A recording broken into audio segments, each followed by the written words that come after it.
So in our last lecture, we made a long derivation to understand this particular continuity equation.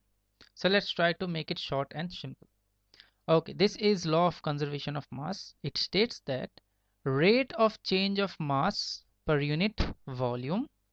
So this fact here, this term here, d rho by dt represents the rate of change of mass per unit volume, is equal to the net rate at which mass flows out of the volume.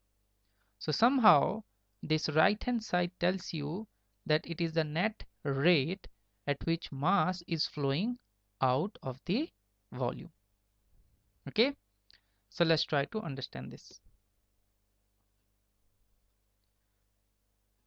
So consider the pipe again and consider a small section inside it. Okay, this is a small section.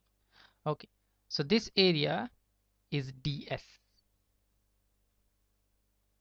Okay, now this cube has liquid inside it. Okay, so consider there is liquid inside it, filled with liquid. Now in time dt, in time t, if v is the velocity of the fluid, then what is the fluid coming out of this particular cube? The fluid that is coming out is rho v into t multiplied with ds. Now if I want to calculate the total outflow, then I put a integration. The minus sign represents that something is flowing out.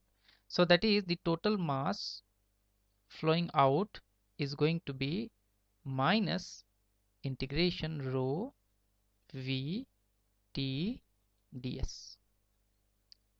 Now I can take the t here, so it becomes m by t. So what is m by t? M by t is the rate of change of mass. So let me write it as del m divided by del t. It's the same thing. It tells you the rate of change of mass equals.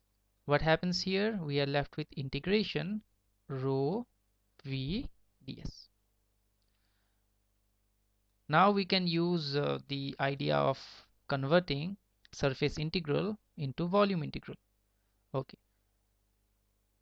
d by dt. What is m? M is actually integration rho dv. And on the right hand side, we are going to convert this surface integral into volume integral. All of you know the trick. You have to do del dot rho v, okay, and put dv sign.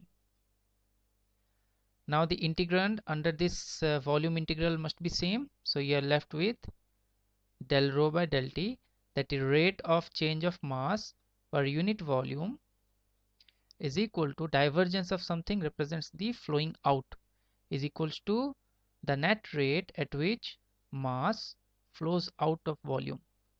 So del dot rho v. Okay, I hope this particular derivation makes the idea behind this continuity equation more intuitive. That is, the right hand side tells you the net rate of change of mass per unit volume, and it is equal to the decrease,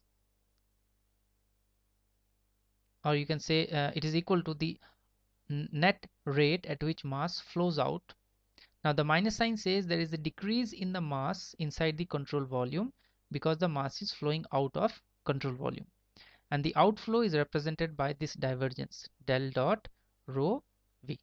Quite simple, right?